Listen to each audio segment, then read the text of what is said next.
Hello বন্ধুরা, welcome back to my channel. আমার চ্যানেলে তোমাদের অনেক স্বাগত, অনেক ভালোবাসা জানিয়ে আজকে একটা নতুন ব্লগ শুরু করলাম। তো এখন বাজে 9:30। পুজোর কাজটা সেরে নিয়েছি। আজকে স্নান হয়নি, স্নান করিনি। পুজোর কাজ, তাহলে তোমরা তো বলবে যে স্নান করোনি, পুজোর কাজ সেরে নিয়েছো। গলা অবধি ধুয়ে এসেছি, মাথায় জল দিইনি, মাথা ঘষবো বেলায়। আর রান্না করে উঠলে না প্রচুর গরম লাগে, ওই জন্য আমি একবারে বেলায় মাথাটা ঘষবো, গলা অবধি ধুয়ে পুজোটা দিয়ে দিই বলে ওটা করলাম। ঘরের কাজ সারলাম। মেয়ে চিল্লাচ্ছিল গেরি খাবো গেরি খাবো। তো স্নান করতে গিয়ে গলা অবধি ধুতে গিয়ে কতগুলো গেরি তুলেছিলাম, সেগুলো স্নান মানে পুজো টুজোর কাজ সেরে ঘরটা ঝাঁটিয়ে বিছনা তুলে ওই গেরিগুলো ছাড়ালাম। এবার আনাজ কাটতে যাবো, কী রান্না হবে। তো আগে কেটে নিই, তারপর তোমাদের দেখাবো। চলো। গেরিটা রান্না করার জন্য আমি এখানে এতটা আদা কুচি নিয়েছি, আর এটা দুটো তরকারির আদা আর এই যে জিরা নিচ্ছি। আদা জিরে বাঁধাকপি চচ্চড়িতে যাবে আর গেরির ঝালে যাবে, এতটা হলে আমার দুটো তরকারির হয়ে যাবে। তো চলো আগে মশলাটা করে নিই। তো দেখো আমার রান্নার জোগাড় হয়ে গেছে। ওখানে এটা হচ্ছে ভার্সে মাছের বাচ্চা, ফ্রিজ থেকে বের করেছি, তো এটা তেল ঝাল হবে। আর এই দেখো গেরি ছাড়িয়েছি। গেরি কে কে খাও কমেন্ট করো। গেরি 100 মতো আছে। আর এখানে আছে আদা রসুন পেস্ট, বাঁধাকপি চচ্চড়ি আর গেরির জন্য।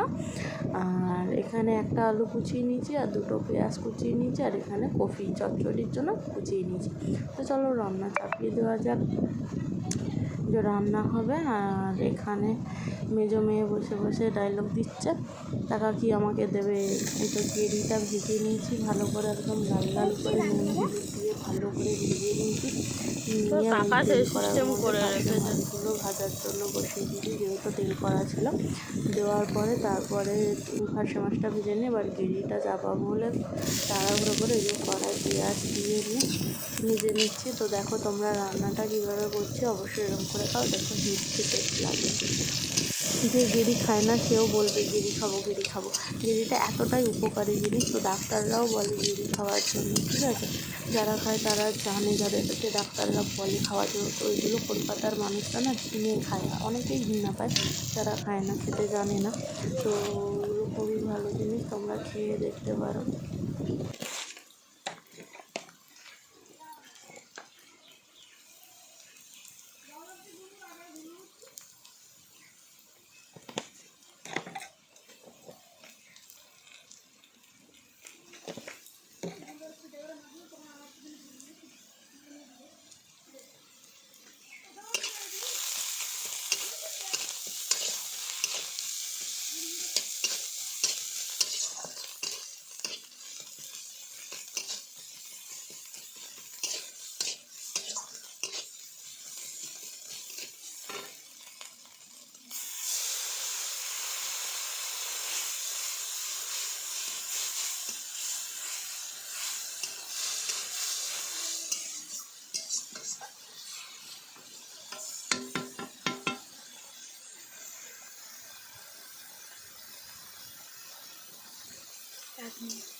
এই যে আমার রান্না হয়ে গেছে। এই দেখো এটা হচ্ছে গেরির ঝাল, এই যে। আর এখানে আছে চুনো মাছের তেল ঝাল, বাঁধাকপি চচ্চড়ি। রান্না এটাই হয়েছে। চলো লুচিকে স্নান করিয়েছি, খেতে দিয়ে দিই, আর আমিও স্নান করবো। তো চলো আবার দেখা হবে বিকালবেলা ঘুম থেকে ওঠার পর। টাটা। তো ঘুম থেকে উঠে ঘর বাড়িটা ঝাঁটিয়ে নিয়ে ভোঁ হয়ে বসি, কারণ আমাদের এখানে কল খারাপ হয়ে গেছে, জল আনতে অনেকটা দূরে যেতে হচ্ছে।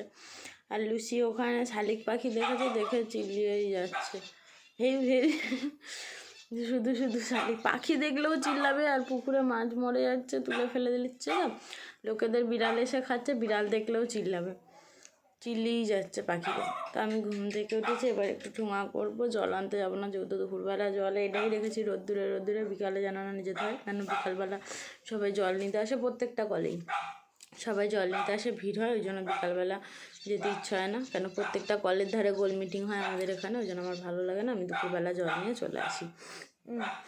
তো এসছি, এবার ঘুম থেকে উঠে একটু বসি ঠোঙা নিয়ে, একটু ঠোঙা মুড়বো, ঠোঙা মুড়ে নিয়ে আবার উঠবো, আবার খুন্তি খোঁচা হবে, কি খোঁচা হবে সেটা ব্যবস্থা করে খোঁচা হবে খুন্তি। তো চলো একটু ঠোঙা বানিয়ে নেওয়া যাক।